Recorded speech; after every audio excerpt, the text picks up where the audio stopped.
2 years ago, before the work, this was a barren wasteland. Nothing had been grown here for 40 years.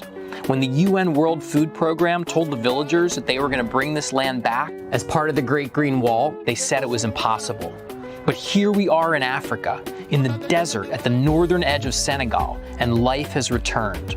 And the stakes couldn't be higher, because when the soil washes away and land becomes a desert, then people leave. They head to the cities, and places like this just fall apart. But thanks to the work of the villagers and the World Food Program, using techniques and systems that I'm going to tell you about in this video, the tides have changed and natural wealth is growing back and growing the livelihoods of the people here.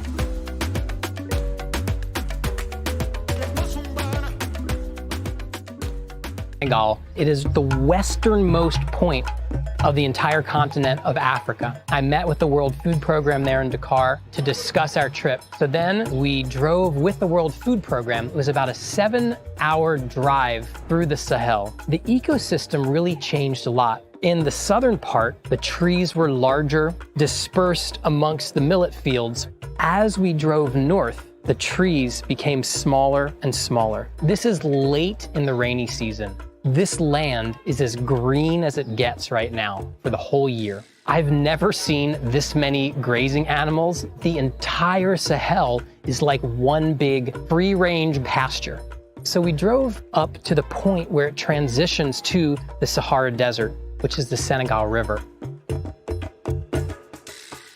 Space, you can actually see the lateral sand dunes of Mauritania where they hit the Senegal River. The Senegal River is really the divide between the Sahara and the Sahel in many parts of the river, between Senegal and Mauritania, and not only as the border between the Sahel and the Sahara, but if this the first line of defense of the Great Green Wall of Africa. The Great Green Wall of Africa is a vision, the project to plant a barrier of trees across the entire width of the continent of Africa, from Senegal to Djibouti.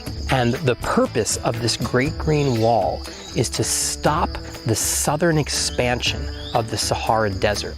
The Sahara Desert has expanded about 10% in the last 100 years. So we have the Sahara Desert, then we have the Sahel, then we have the savanna, and then we have the rainforest.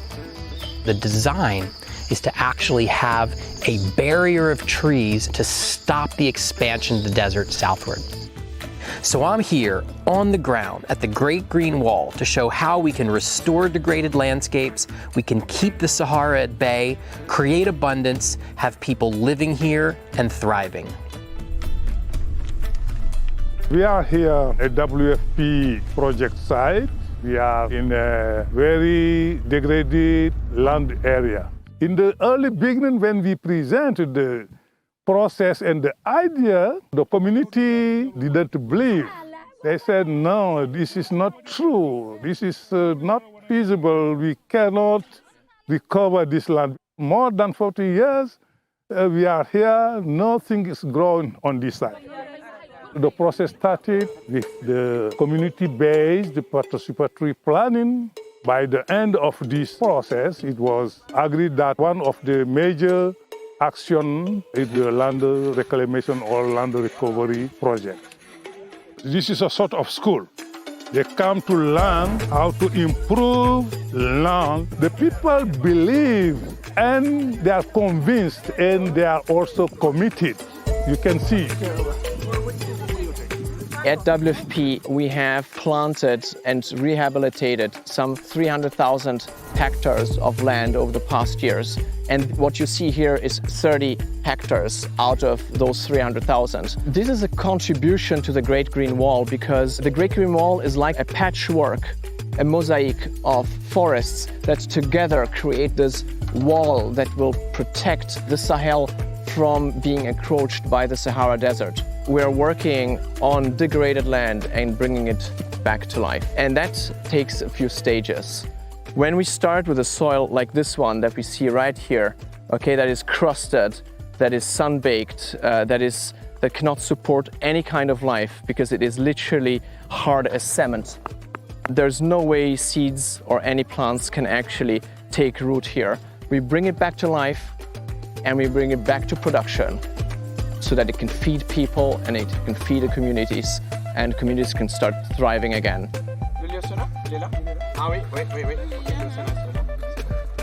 We need to create water harvesting structures that maintain the water on site. If we look at the soil the way it is right now, the water cannot stay here, so it rains and it flows away. So these half moons, they are the first step in this rehabilitation process, in this soil build-up process. On this site here, we have 7,500 half moons, each of which has a 4-meter diameter. This takes one person to dig 1 half moon per day. This site has been dug by a team of 150 people. So how does the half moon work? The rain basically comes here and we have put the half moons on contour lines, which means the rain, when it falls to the ground, it flows into this area here, which is a little bit lower so that it retains the water. And we create this embankment, okay, that's a little bit higher up and make sure that the water doesn't overflow, okay, and it stays here and it feeds these plants.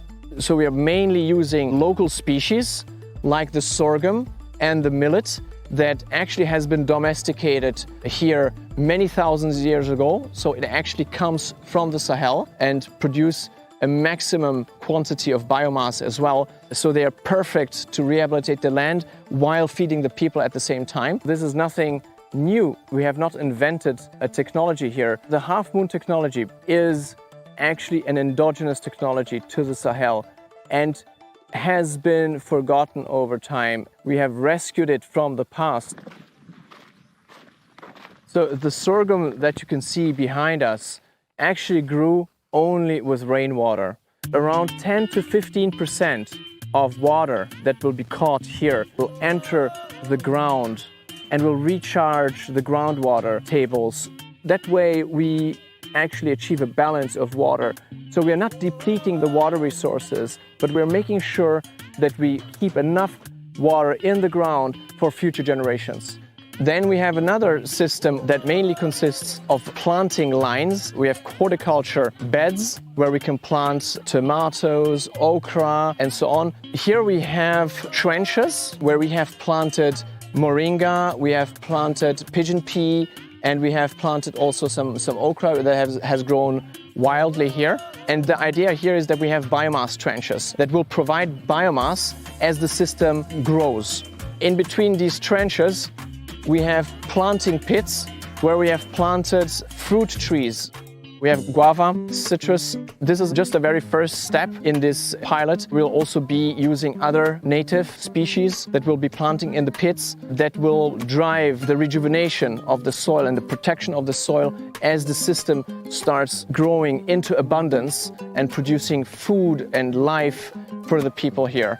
In its mature state, this system will look like a forest, okay, forest lines that will be producing biomass and fruit, and we'll have other lines in between where we'll be producing horticulture, vegetables. This is exactly the way nature works. We came across syntropic farming, which is a type of conservation agriculture that has been developed in Brazil based on global indigenous knowledge. In the whole world, many indigenous populations have a similar way, traditionally, to do agriculture that is different from conventional agriculture and which mimics forest dynamics. In the next step, we'll be growing trees here. So if we look at the vastness of this area here, we can plant 10,000s of trees into these structures. Sometimes you come in the villages, you don't see nobody. You can just see some animals to say, okay, I think people are here. Usually, every year after the rainy season, most of the young people migrate to Dakar and other big towns in Senegal. This is the internal or the local migration. Some leave Senegal to go to Spain. What they are going to do there? Agriculture, that they leave behind. They go to harvest apple there, while they leave the same activity here.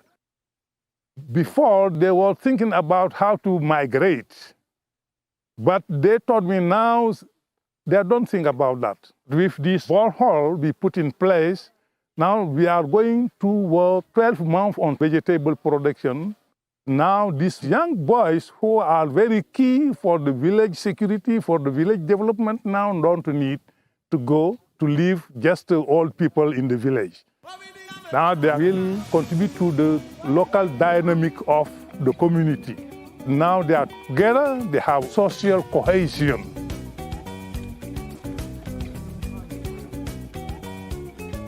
Now, this project was really, really interesting, and they specifically placed their project on a very degraded landscape that had been taken down to bare, compacted earth. This is actually the front line of the Great Green Wall of Africa, the Senegal River, the Sahara, and the Sahel. So the work